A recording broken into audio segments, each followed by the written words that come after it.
एक बार की बात है, अकबर और बीरबल दोनों कुछ सैनिकों को लेकर शिकार पर गए। शिकार के समय तलवार निकालते हुए अकबर का अंगूठा कट गया।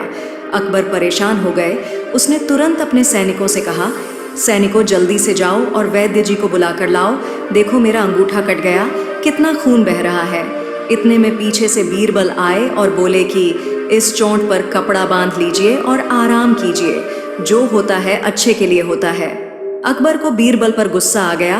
वह फिर बीरबल से बोले, बीरबल, ये बात तुम कह रहे हो, मैं तो तुम्हें अपना हितैषी समझता था, और तुम। सैनिकों, वैद्य जी को बाद में लाना। पहले इस बीरबल को ले जाओ और ले जाकर उल्टा लटका दो। पूरी रात कोड़े मारना और सुबह फांसी पर चढ़ा देना। महाराज की आज्ञा पाकर सैनिकों ने बीरबल को बंदी बना लिया। फिर अकबर कुछ सैनिकों को लेकर शिकार के लिए फिर से जंगल में निकल गए, और फिर कुछ समय बाद जंगल में तूफान आया, जिसमें अकबर अपने सैनिकों से खो गया।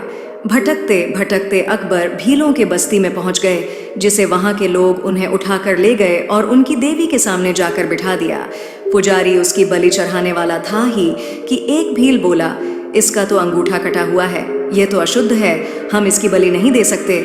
और उन्होंने इस तरह अकबर को छोड़ दिया और अकबर की जान बच गई। फिर चूंकि अब अकबर को समझ में आया कि जो होता है अच्छे के लिए होता है, उसे याद आया कि आज सुबह बीरबल को फांसी लगने वाली है।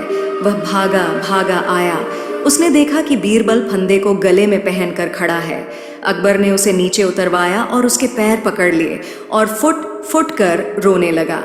अकबर ने अपनी सारी घटना बीरबल को सुनाई और माफी मांगने लगा।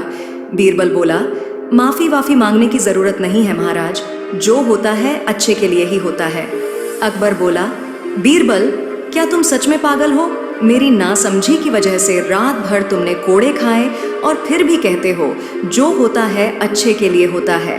फिर बीरबल बोले, महाराज, यदि मैं यहाँ कोड़े नहीं खा रहा होता तो आपके साथ होता, और यदि मैं आपके साथ होता तो वो लोग मेरी बलि चढ़ा देते। अब अकबर को समझ में आया कि सच में जो होता है अच्छे के लिए होता है, और ईश्वर जो भी कुछ करता है अच्छे के लिए ही करता है। इस कहानी से हमें यही सीख मिलती है, जो भी कुछ होता है वह हम सभी के अच्छे के लिए ही होता है, क्योंकि शुरू शुरू में लगता है सभी चीज़ें हमारे मन मुताबिक नहीं हो रहा है, जिससे थोड़े चिंतित और उदास हो जाते हैं और खुद को चिंता में डाल देते हैं। जबकि हमें ऐसा करने से बचना चाहिए और सब कुछ ईश्वर की आज्ञा मानकर उनके भरोसे छोड़ देना चाहिए, क्योंकि जो कुछ भी हो रहा है या होने वाला होता है वे सभी चीज़ें हमारी अच्छे के लिए होता है। आपको ये कहानी कैसी लगी कमेंट बॉक्स में ज़रूर बताना। जय हिंद, जय भारत।